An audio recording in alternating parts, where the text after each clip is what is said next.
So, can you define what is codependency? We define codependency in our book as a relational dynamic where we source safety from something or someone at the expense of ourselves, our own needs, and our overall well being.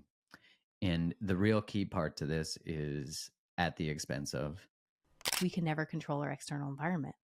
We can never control another being.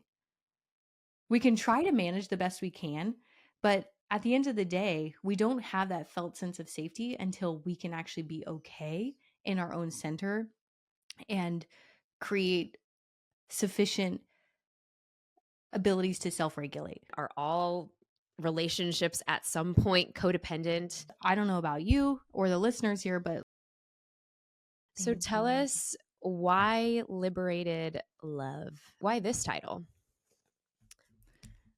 Go ahead. No, what I was going to start with is that, yes, for years I've heard, do you have a book? Why don't you have a book? Get a book, write a book. And it was just never the right time. And I would say Kylie is mainly the writer between the two of us.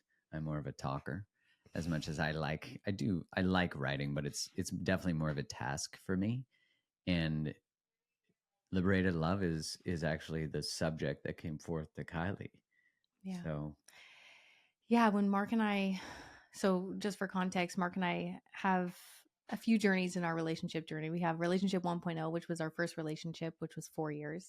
And then Mark and I broke up, had a sacred pause is what you call it when you get back together for a little under a year. And then we began relationship 2.0 and have been together since, and now have a baby and a book baby and all the things. And why Liberated Love? Why right now?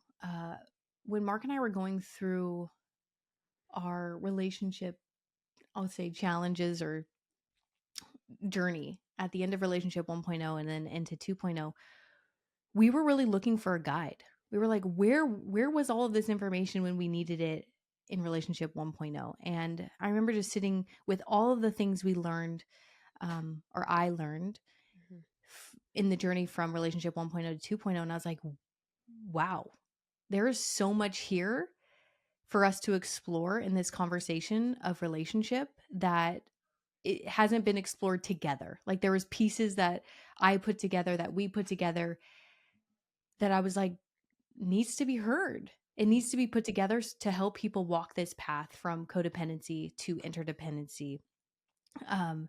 And so, yeah, Liberated Love came into my consciousness and it was like, oh, that's what we're doing. We're liberating love so that we can remove any obstacles, any patterns, any unconscious blocks we have to love, so that we can actually create a new template rooted in unconditional love, reciprocity, mutual positive regard, a devotion to truth, real choice, all of these things that we didn't have access to in relationship 1.0. So that's why. Why now is we need a new template for love and relationship on this planet at this time. Oof. And I'm so glad you guys wrote it, because I mean, literally going through it, I'm like, oh yes. Yep, I can see where a sacred pause could have been really poignant in many of my past relationships. But I kind of want to dive into even your subtitle, release codependent patterns and create the love you desire. So, can you define what is codependency? Are all relationships at some point codependent?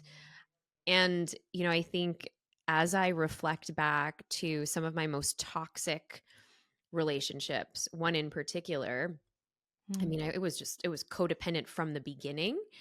And so, and then, yes, and then I have other questions around that, but let's start with codependency. yeah, the template for codependency that we would normally be familiar with is really from the foundational work of Melody Beattie called Codependent No More. That's a very famous book. And that book really walks through essentially the framework of Al-Anon. So we know codependency as being in a relationship with an addict, but codependency is so much more beyond that. And we wanted to, because someone could read Codependent No More, not be in a relationship with an addict, and identify with all the behaviors of how someone, quote unquote, who's codependent would behave. also because in a codependent dynamic, there's also what we would have thought of as the addict, who is the problem, who is the focus, who is who is, in other psychology language, we'd say under functioning, and the other one is over functioning. Like basically not adulting and over adulting. That's definitely not a psychology term. We define codependency in our book as a relational dynamic where we source safety from something or someone at the expense of ourselves, our own needs, and our overall well being. And the real key part to this is at the expense of. And so we would argue, although I'll take the blame for this, I would argue that the majority of relationships actually have that dynamic, and that's not anyone's fault. That's how we were raised. That's part of the systems. That's part of biology till it's not. It's part of the evolutionary trap, so to speak. Is like we need other people, and we are willing to compromise ourselves, put on masks, learn adaptive patterns, avoid love, chase love. We'll do all these things as a way to try to create safety, because safety is the number one thing in relational dynamics. Your system is always asking the question, am I safe? And then secondly, and not as important, am I safe to be myself? And the majority don't have a both. There's just usually a one. The first one.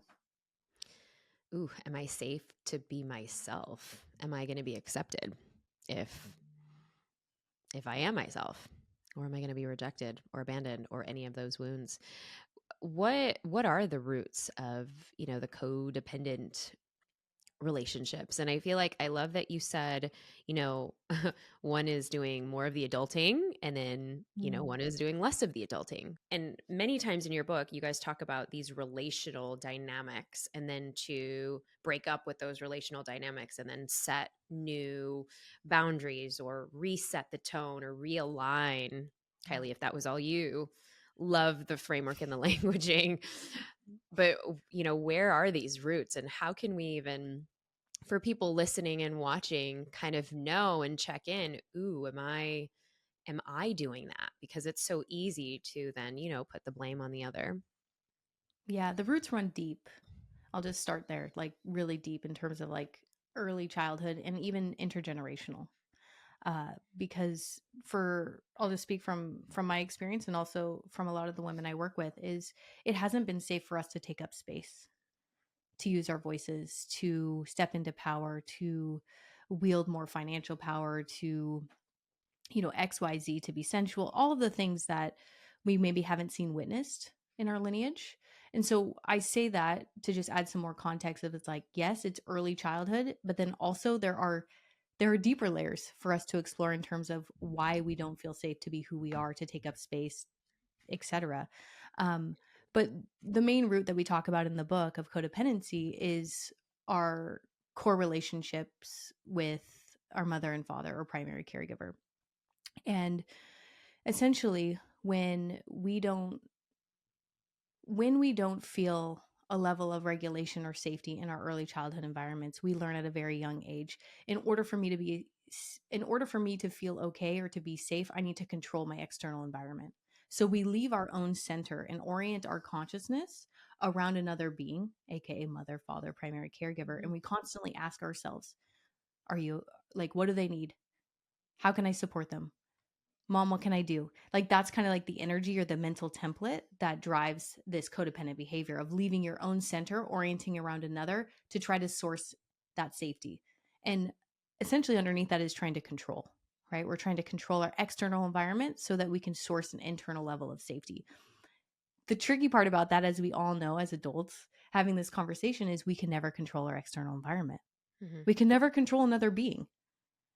We can try to manage the best we can, but at the end of the day, we don't have that felt sense of safety until we can actually be okay in our own center and create sufficient abilities to self-regulate. All of this really is rooted down in the nervous system of like, am I safe or am I not safe? And in the strategies in which we learn to source safety from outsourcing. But the work in this journey to liberated love is resourcing so that we can actually soften into our own beings and stay in our own center instead of continuously orienting around another. Because I don't know about you or the listeners here, but like when you're focused externally all the time, it's exhausting. It's just like burnout central. And it's Mm-hmm. like, it's not that level of hypervigilance is, well,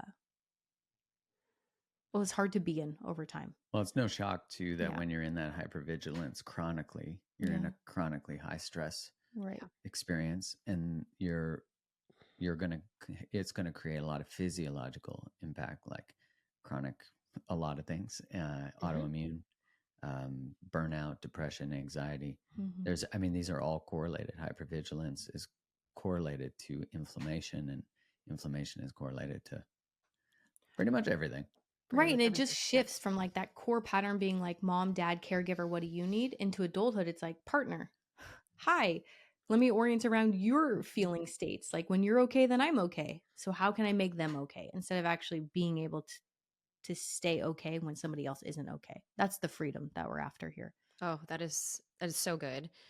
I mean, just I'm on page 95 of your book, and really going into, the section that you talk about being resourced and well equipped. I mean, that's really what we're talking about. And it reminds me of, and I think Ajit and I probably just started doing this when our youngest turned 2. She'll be 3 in a couple months, or maybe she was just under 2. But there was a thing where we started, and it's like, okay, um, are you resourced and well equipped to hear what I'm saying? Totally. When you're starting to bring up like, why didn't you do the dishes, or what's going on? So this is coming from a place of love. And are you resourced to hear me right Mm. now? And that would signal to him like, yes, or no, I haven't eaten, I'm hangry, and if you're going to bring something up right now, it's probably not going to land, so can we wait until I have lunch, or something like that. So is this kind of the type of languaging dynamic that you guys are speaking about, number one? And two, there's really, I want to just read from, page 95. Remember, our capacity for change is dependent on our Mm. capacity to hold everything that comes with change. So can you explain Like, that? that was good. Who wrote that? Uh, yeah, I mean, there's two parts to relational transformation. So whether you're single or in a relationship, the first part is, can we create safety together, right? And what you're really saying that you and Ajit do are like, you're asking for consent to engage. And a lot of people listening will probably be like, I'm not going to ask if my partner has space to listen right now. I'm just going to tell them how I feel. But and Harville Hendricks and Helen Hunt talk about this in Getting the Love You Want, that every dialogue and a lot of like inter-country conflict, imago dialogue is their framework, is actually based on imago dialogue. So one of the first parts they say is, do you have a moment right now Mm. to hear this? And it is actually up to the other person, if they can't, that they're the ones who come back on time, because that creates trust. So usually for the person asking, they're probably the one who usually initiates dialogue and conversation, maybe Mm-hmm. conflict. Mm-hmm. And so now what it starts to do, and they usually do that because they are the ones who need to resolve the thing first, because they're probably a little more sensitive to relationship, um, a lack of safety, like dysregulation, a little bit of relationship uncertainty. Yep. And so they're likely the ones also then who probably have a fear of space and abandonment and rejection. Mm-hmm. So the other person is likely, not always, but likely the person who distances more, who's less available, who doesn't initiate. Mm. So both people are actually healed through the request, because one person is expressing what they need, but they're not then chasing. The other person has the space to take distance, to be able to be with their experience, and they're getting to now create choice between conversation and not. And usually it's actually the lack of choice that they have between someone's emotions and their own experience. So they, though, will often not come back to the conversation. So this agreement creates trust. When you go away, you come back when you say you're going to. When you come to me with something, you relax into and you honor my boundary, but I actually come back and feel safe too. Now, the safety might be acted out first before it's created in those types of circumstances, because if we're changing a pattern like that, changing we're changing a prediction. So this is that capacity for change is we're only capable of what we can hold, but we're holding that one together. It's an agreement we're making. This is how we're going to dialogue. So what that does is there's the change that occurs that we're doing in the system, and then there's the change that occurs in the self. And what I mean by that is that, like, if I start to really monitor how I engage in conversation and conflict, it will change how the other person receives it. Maybe not immediately, because we all know what it's like when your partner's like, do you have a second to chat? And you're like, oh, you always do this. Because we're like, you're just doing that because the therapist told us to talk that way, or you're just doing that because the book said that. Yep. So we don't trust it yet. And that's actually I would say, a very normal response whenever any behavior is being changed. What do you think? What do I think when you say that? About all I think of that that's a little minimizing of somebody trying to integrate new patterns. I'd consider that a change back of like somebody, because when you say it's like, oh, you're just doing that because of the book. Yeah, It's like the little bit of a change back of like, let's stay in our previous dynamic because I feel safer here. Yeah, I'm saying that it's normal because Yeah. there is a fear You're right. of what is in the new pattern means vulnerability and Right. being witnessed. Closeness. So it's not necessarily evidence of someone it is a change back move, and a change back move is trying to get, it's like a harsh response to try to get us back to familiar. Right. Even though, like, it's uncertainty where everything is born, but it's also like where pain exists. So we want to control our lives and our outcomes, because then we don't have to touch what we don't want to touch. right. And But we then can we just don't get to love stay. the way we want to love. Yeah. Oof.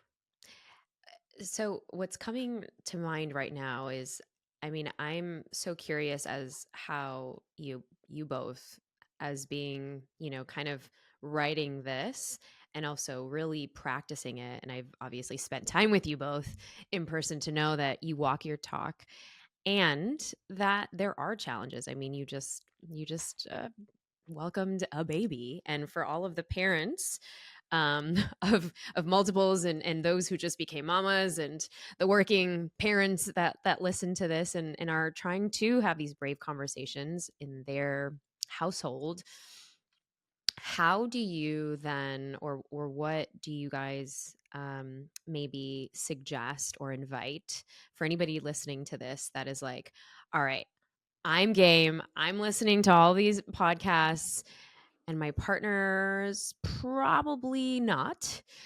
I want to bring this in, but they're probably the one that would feel safety in the familiar.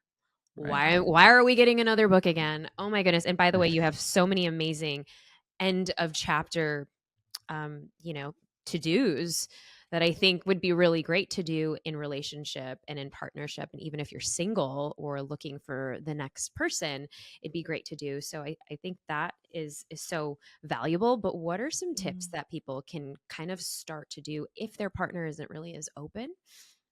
And what have you guys found in your navigation in these dynamics? Yeah, luckily Mark and I have always been pretty open. So we haven't necessarily had to deal with that too much, I would say, because we're both taking responsibility for our sides of the street and how each of us play into the dynamic that we're co-creating. And I'd say that that's actually a really big piece here to step into liberated love in the next iteration of your relationship is self-accountability. Like, are you willing to take responsibility for your side of the street? Are you willing to look at your stuff? And right, we can be the one leading that conversation. And I think a beautiful way to bring this into relationship is say, hey, I'm noticing this, or hey, I want to work on this, or hey, I love you and I deeply desire this in our relationship. Are you on board with that? Or what comes up for you when I bring another book into the conversation, or when I want to go deeper? Like, so we get curious. And I think curiosity, leading with curiosity in these dynamics, can be really supportive of de-armoring our partners, because I'll speak generative, like, for, I'm not going to speak for all men, but you can chime in here, but usually it's women leading these conversations. Yeah. And and that's beautiful because we desire to go deeper and all the things, that a lot of the times when we bring these conversations forward, our men can feel shame of like, I'm doing something wrong. Would you agree? Yeah, for sure. And shame leads to shutdown and defensiveness. And so curiosity can support and softening that of like, what's coming up for you, to create this space for us to actually have the conversation and go deeper. Or like you did, Neeta, are you well resourced enough to have this conversation right now? And your partner might be like, I don't even know what that means. So it really just depends on where you're at in your journey. Because I know if I would have said that to Mark, maybe, or even he asked me that. I remember the first time he asked me if I had emotion, like something about my needs. And I was like, I don't have needs. I don't know what you're talking about. But it's like, it really just depends on where we're both at. Mm-hmm. And like, how can we grow together? And I think Yeah. curiosity really supports this process of getting clear about what might be in the way for your partner, I remember whether that's that. a fear of like, I'm afraid that if we do this work, then, I'm going to have to feel some stuff, or that you're going to leave me, or whatever it might be. Yeah, to be able to bring forward those truths, because until even that is welcomed, Yeah. and it has a safe space to just be explored, because what's below, let's say, a man's reactivity to being offered another book or another podcast or another whatever, is probably the fear of letting their partner down. I think regardless of whether it's male or female, there's this like deeply ingrained Yeah. fear of like not being enough, because if my partner feels let down by me, my partner is then probably open to the idea of seeking a different mate. So there's a deep, men are not taught to be No. emotional or connective in that way. They're taught to be filled with pride, even though it's a false sense of pride, security, to not show emotion. Because, if you're on a battlefield, a dude crying beside you isn't going to save anybody. But also in a relationship, a guy crying is not seen as something that a quote unquote secure man does. Yet we're desperate for it. Yet we don't create safety for it. We shame what is not that, and then we actually shame when it is that. So we're stuck in this strange paradox that you're damned if you do, you're damned if you don't, but you're probably safer to remain unemotional and guarded. Because it's easier. And that's what society has primed us to do. We go back to Right. our same roles. I want to segue into kind of you both kind of talking about the second part of the book, which is the sacred pause. And I just found that, so brilliant, because many times we think that we just have to stick it out. And like you said, Kai, as women, we're the ones like championing the next iteration of our relationship. And we don't recognize that sometimes breaks are so needed and so important, and space is there. So can you talk about what you actually mean? Like, does everyone listening to this need to say, all right, I need to take a break up, pause? And what are some ways that what that pause can actually look like for ourselves? Yeah, I think a lot of like my resistance when we first were writing the framework of the book to the sacred pause was the fact that I was projecting onto people that people would be afraid of, like, oh, this means we have to break up. And so I'm so happy you're asking that question, because what it really means, and maybe it just sounds better when Esther Burrell says it because she has a beautiful accent, but she says like get divorced and stay together, and and what we're really saying is, whether you're single, in a relationship, what we're asking is to let the old, first through the book you discover, like, what are the masks you wear, what are the blind spots you have, where did you learn how to love the way you love. If you're in a relationship, you navigate this book together, you're now getting context to each other's defense strategies, to the ways that you source safety. And so now there's like aha moments going on. You're starting to learn so much more about what made your partner the way they are, what made you the way that you are, why you're drawn to each other, which is usually because you're trying to actually unconsciously resolve relationship challenges from your childhood that need to be resolved to get to the next level of a relationship, liberated love. And so the container that we're talking about of a sacred pause is saying, let's make some agreements. let's actually take a pause because we need a space between. And if you think about it, it's like the caterpillar becoming the butterfly. It's like there is a time where everything needs to be reorganized, and what didn't work can't stay to actually, and we don't want it to. And so the pause is saying, let's be intentional about this, and actually saying like, hey, neither of us are actually super happy or super free in this relationship. How do we actually create a relationship that's about bringing both of us alive, and that's in service of both of us, to our children, because staying together just for your kids is not in service of your kids. If you're going to stay together, do something about it. If you're going to depart, be graceful about it, right? Like they're going to learn more about how you operate rather than staying together or not. And so the pause is really about not saying at the end of this pause, we need to stay together or we need to depart. We're not connected to people's relational outcomes. What we are saying is your relationship needs to be in service of what is true. And if I say everyone who reads this has to stay together, then the book would have been written in a manipulative way. Instead, we're saying you might not. And we got to be with that. And that's okay.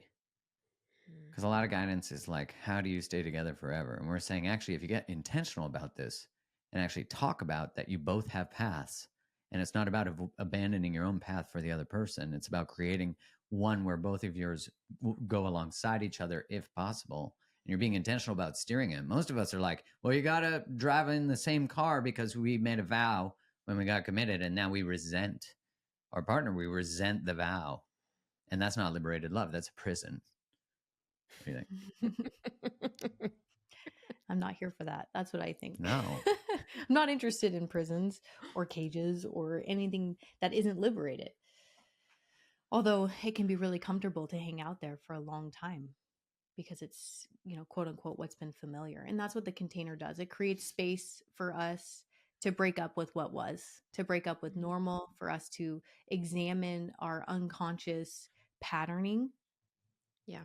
And connect with what's underneath all of that. So a lot of grief work, a lot of processing, a lot of reconnecting to our rage, our anger, things that we've been disconnected from for our own survival for a very long time. And in that process of doing this work, of taking a intentional, like Mark said, intentional pause, allows us to sit with everything that's operating underneath instead of just going along the way it's been going. It's like, no, we're actually going to hit a pause button.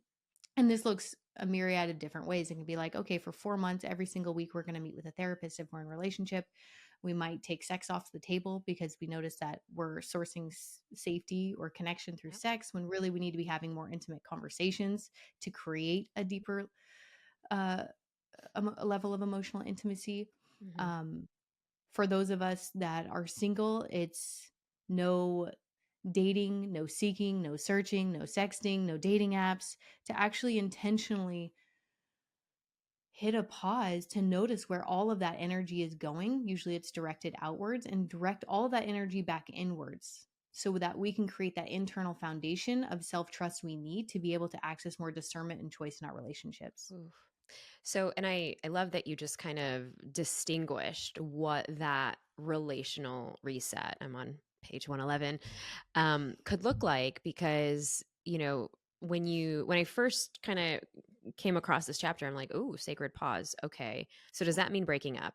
And then, of course, the questions that a lot of the listeners are probably listening and kind of having in the back of their mind is like, well, how long would a sacred pause be? So I'm glad that you said, well, it could be, 3 months, 4 months, right? Could Whatever. be 1 month. Okay. So it could be whatever It's whatever you choose. decide together. We're not here to tell people what to do, but we're like, hey, come up with that together. If you're single, I would say if you're single and you're looking to do it, 3 months is the dialed time. Minimum. Yeah, I'd say 3 months is 3 months is like enough to make you not very much not want to do it. That's why when people get to the sacred pause chapter, or even as you're listening to this or watching, you might have resistance. I'm like, go to the resistance. Because if it's like, oh, does this mean we have to break up? Why are you resistant to that as even a possible truth? Because it is a possible truth. So, one of the principles of liberated love is honoring the truth above everything. If you don't actually recognize that your partner can leave you in any moment, then you're actually not with reality. And when you recognize that your partner can leave you in any moment, regardless of commitments, quote unquote, now you recognize they choose you and they choose to be beside you. So now you can actually acknowledge the sacredness of that choice. We need to restore what's sacred to connection. And we do this by being intentional and saying, like, we actually might break up. Yeah. Like Kylie and I might break up in the future. That's just a reality. But can we actually just be intentional about what we want to create together? Like our relationship has to have a purpose. And our purpose is for us, I'll speak for myself, is to bring us most alive, to like be in service of each other's light separately and then together. And that way it's like, wow, how can I not want to be with it? Even when she gives me feedback, I'm like, this is in service of my light. This is in service of me coming alive. Yay. You know? No, and it's great. The thing that I wanted to kind of touch on as people are kind of getting into some of the fears of possibly not wanting to take a sacred pause as they're listening to this. And you illustrate this on page 110. And I think it's just brilliant because some of the thoughts that some of you might be having is I'm going to be alone forever. I'm going to be alone forever. No one will be there when I'm done with this work. I'm not capable of doing this. This is too much. I'm being selfish, unproductive. This is a waste of time. This won't work for me. I don't need this. I'm going to die, but I just met my person. They are perfect. I can break the container for them. They are the one. So all the more reason that you probably should take a sacred pause. Yeah, because those fears are what's actually driving your choice. And until you face those fears and alchemize those fears and process them and work with them, you're not able to access full choice or your full yes, because the fear is driving it instead of love and choice. Yeah. Like you can't say no because you're afraid of missing something, which means your yes is actually not authentic and discerning. Like you're not actually in your body making that choice. You're doing it from a place of scarcity. Right. Yeah. And we're saying step into abundance, not from a like woo woo place, but kind of not. And like, it's funny, all of those fears and narratives popped up for me when I entered into my man talks and took a relational detox from men. I legit thought I was going to die. Like, that's how deep the fear was. That's how much my orientation to men was outside of my conscious awareness. I didn't realize how much validation, safety, security I was sourcing through even the male gaze, through my male friendships, through male suitors.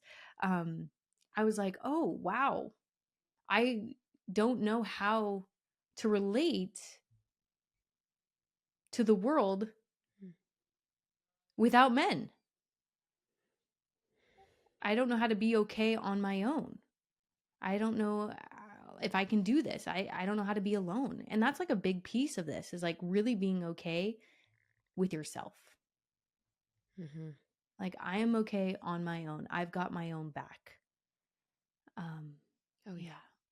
Yeah. When you're just sharing that, I'm like, yep. I remember so vividly, like after my divorce and when I went into my own spiral and soup of just grief, which I want to get into in just a moment, but just like the grief of just so many years and just years of things that I had put under a rug, from relationships to personal life to just, everyday grieving. Yeah. It came down to, wow, I'd rather be in a toxic relationship than be alone. I'd rather look for that next person, whoever they are, even though they might not be my person, just because I don't want to be alone. And I feel like a lot of people who are navigating relationship or trying to figure out what that could look like, it's one of the reasons why they're not able to confront that piece, because that's a big piece. Yeah, because Yeah. what happens when we slow it all down? What happens when we hit the pause button? What's underneath all of these habitual patterns? A lot of grief. A lot. A lot of sadness, a lot of rage, a lot of things that can feel really uncomfortable to be with. And that's one of the main reasons we create these containers, because it creates a containment field, like some ground for us to actually soften, sit in, and process this emotional material that we've been running from for a very long time. And that's why that big piece that you mentioned earlier in this conversation is so cornerstone to this work is resourcing. Is how can we bring in the resources we need to go to the places we need to go in order to alchemize what's been in the way of my ability to be fully here, to be fully present, to love and receive love. Because at one point in our lives, Neeta, and I know that you probably have hit this point too, is like you get really tired. Yeah. And you get tired, and you're also like, okay, what's really in the way here? Like, what do I need to do to move through this?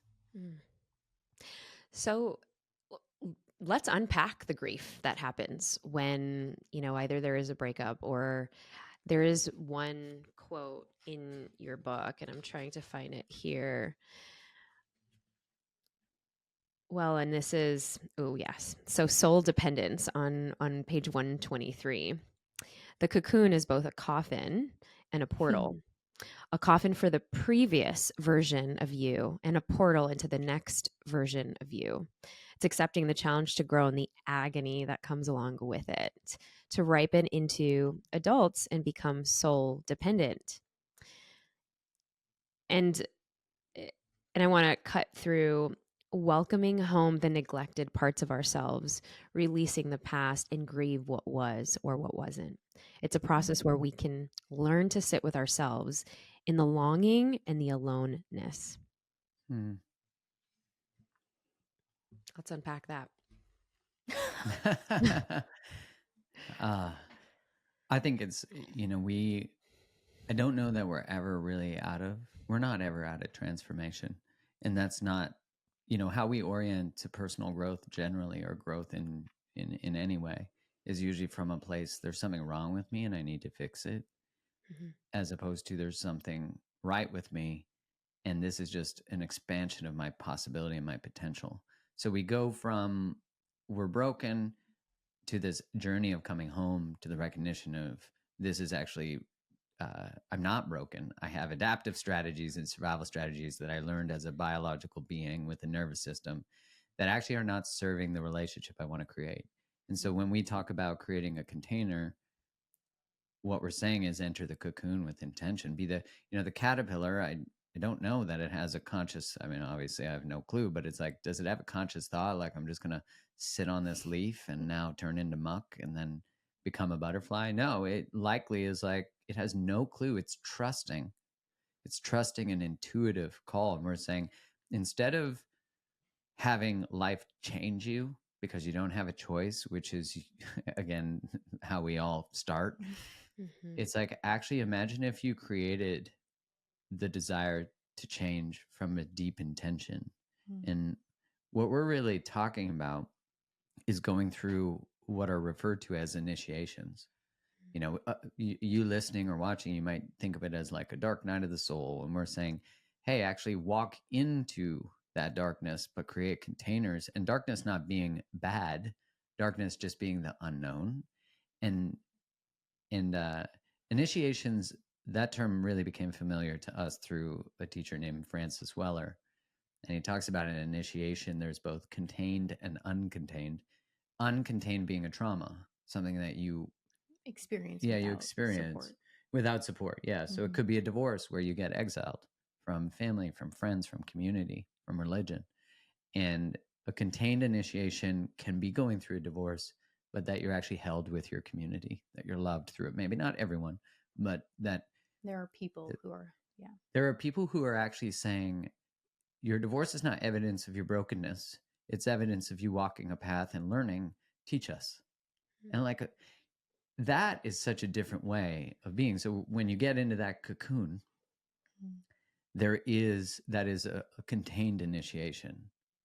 That you're saying, here's what I need from my friends to walk through this. If I'm saying I'm not going to date anyone or text or sext or do any of that for 3 months, okay, here's what I need from you guys. And I'm going to text you instead of Bob, like this type of thing.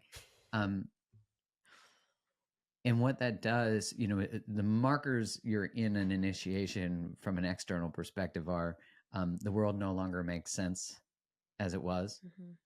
Who I am no longer makes sense. And I can't go back to what was. Oh. Mm. And instead of the world saying you have to do that, which hands up if anyone's done that, we're saying choose it. Like, choose to not go back.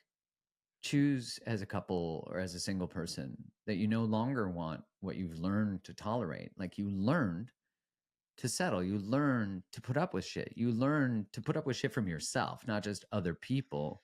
So the cocoon allows you to live at a higher standard through the agreements you make with yourself and others and each other if you're in a relationship.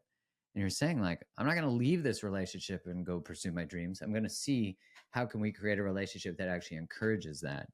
Do you have anything else on that? Yeah, in order to get there too, there's the grief of all of the ways we've shown up. Yeah. The grief of the fact that we have been disconnected from our authentic That selves. we have a low standard, that we haven't chosen yeah. ourselves. Or that we didn't receive the love and Yeah. care and support we needed when we were younger. Like, there's all of these pieces that we have to grieve and come face to face with when we're changing. And that's why we have a whole chapter on grief and how to create a grief ceremony or ritual to support people to really tap into what needs to be felt and processed and alchemized so that they can reopen their hearts. Because really, at this time on the planet, we're all being invited to get really good at grieving. Like, we better be experts at this. And it's imperative that we are, because as we grieve, we resensitize ourselves to the world, to each other, and to ourselves. And we need more people who are in their bodies, in their hearts, and open to what is happening and what is unfolding on this planet, so that we can step into a mature adult, inner adult, and do something about it, because that's what adults are here to do. We're here to protect and preserve life. And when we're stuck in these younger parts and earlier adaptive strategies, we get frozen and we don't do anything about it. So grieving allows us to resensitize and to step into more aligned action, which I think we really need at this time. So true. I know that our time is running out, and this has just been the juiciest conversation about liberated love. And can you guys tell us, before we get into our spilling the chai segment, where can we get the book, and where can we see you guys? Because you made an announcement that you are, I don't know if both of you are doing this, but I know Mark is doing this. You are no longer going to be on Instagram or Facebook. Yeah. Yeah. Wow. For you listening or watching, the context of that is that I've been trying to negotiate my relationship with those platforms for a while. But in the writing of our book and the launching of our book, I started to just feel into the incongruence of feeling liberated in a relationship. Honestly, every relationship in my life, except for the one with social media. Mm. And I've been really exploring sort of the abusive dynamics that Meta more specifically has on people, that it's not relational. There's no feedback loop. It's a constant, nothing's ever enough. It really sources from us being dependent on it. And there's a saying in the social media world that you built a mansion in someone else's backyard. And I encourage everyone to explore their relationship with those platforms, but I think any of them, because the moment you say something wrong, do something wrong, don't do the right dance or the right, music, you're no longer relevant, and your relevancy has nothing to do with the validation of those platforms. So that's the potency of the book, is that it will allow you can't get liberated in your romantic relationships and not be liberated in all your relationships. You'll be holding a high bar and a high standard that actually is an invitation to everybody in your life to do that. And the book you can get wherever you buy books. Bookshop.org is really great because it supports a local bookstore. And but if that's not available, it's on all the things. And the audio book, we actually did conversations after each chapter that were not scripted at all. They're just chatting about the things from the chapter that we wanted to dive a little deeper into and share some of our experience with. Yeah. And if you go to createthelove.com/liberated love, you can get a free download of a meditation and a workbook we created to go along with it. So you just put in your order number. Also, the links to all the book places to buy are Perfect. there. So thanks so much for having us. Oh my I mean, I gosh. can't wait to hang out again, but the fact that we get to hang out on a podcast it at least meets a Yes. bit of the need. Yeah, it does. We're hanging. Okay, so of course, in due fashion, I have to spill the chai on a few things. So Let's this is spill the our chai. little fun segment. You can take it however you want it to lighten the air a little bit. Okay, attachment styles, relationship styles, you can take it however you want. But pop culture, J-Lo and Ben Affleck. Whew. What? Yeah, pick their attachment style. J-Lo and Oh, Ben I don't know Affleck. anything about those people. You Well, they can broke up. They got back together. Or they're back together now, right? intuitively. The I'm quick gonna say, thing. well, J-Lo's a boss ass woman, so I'm gonna say she's probably more secure. I don't know enough about Ben Affleck, and I don't know their relationship dynamic. Are they in a relationship? I'm like, They are again, right? Oh, they Mhm. They're are. They're back back. together. Yeah, they're back. Oh, I could see her being more avoidant. What do you think? All right, Kai. What about If they Will walked Smith and into Jada Pinkett? your your retreat. Okay, go ahead. what? I say Will Smith and Jada. I'd say Will is avoidant. Or Oh yeah, sorry, Will anxious. Smith and And Jada. That's a Jada is good one very too. avoidant. And even with them, I don't like their dynamic, the way she treats him on camera. It's not nice. I'm sorry. I can agree. Okay. I wish I She's had not more. on pop culture. I literally have zero context for any of She's their a new journeys. mother. So I'm like, Okay, Your she new has mama. what's no. happening in the world? Okay. I'll make it Sorry, easy Neeta. for you, Kai. Yeah, please do. So for relationship healing, books or therapy?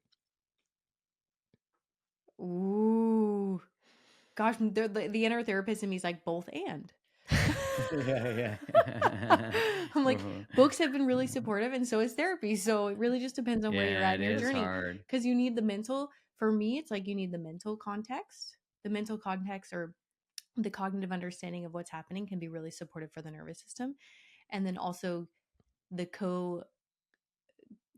safe person to create co-regulation so that you can feel safe to explore what you need to explore. I'd say it's dependent on where you're at in your journey. I'd say if you had to choose, which we have to, I'd say I don't know. somatic therapy. Okay, Somatic somatic therapy. And therapy. that's because Great. Oh, that's nothing good. is complete without I agree the with that. I resolution of agree the with nervous that. system. And I a just lot of love the things books. we need to resolve, yeah, you do. A lot of the things we need to resolve are not actually logical. So true. Yeah, body Great. based. That's good. This Thanks. is the fun one for you, Kai. Oh, great. When Mark makes dinner or plans a fun evening. Fun evening for sure. He does. What does that say about my cooking? like- It's a predictable recipe for me. Doesn't really. I haven't cooked in a long No. time. All right. That's true. I haven't. If I'm eating maybe eggs and bacon for dinner, then Yeah, turkey, bacon, and eggs. I'm That's like, my jam. I Yum. got it. Yum. All right. Right side or left side of bed? Oh Right man, I side. gotta think of the bed. Are you on right side? Right side. Yeah, I'm usually left side. That's true. Never thought of that. Okay. And last question, one word that describes this season of life.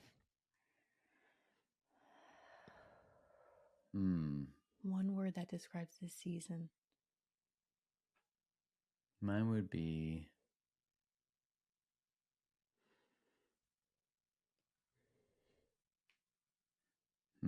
I think I want to say reconciliation, but it might be restoration. I know it feels like a coming home. Feels like a reconciling of what I know to be true and trusting that. So trust. Expansion. Expansion of my heart, of what's possible, of what's possible in every single area of our lives. Hmm. Love it. You both walk the walk, walk the talk. And I'm just so honored that we can sit and hang and celebrate your liberated love. Everyone who's watching, listening to this, definitely grab it. We're going to pop the link below. So createthelove.com/liberated love to grab your juicy bonuses as well. Congratulations, you guys. And we Thanks so shall much. see you at some point Thank you. in the ether. Thank you.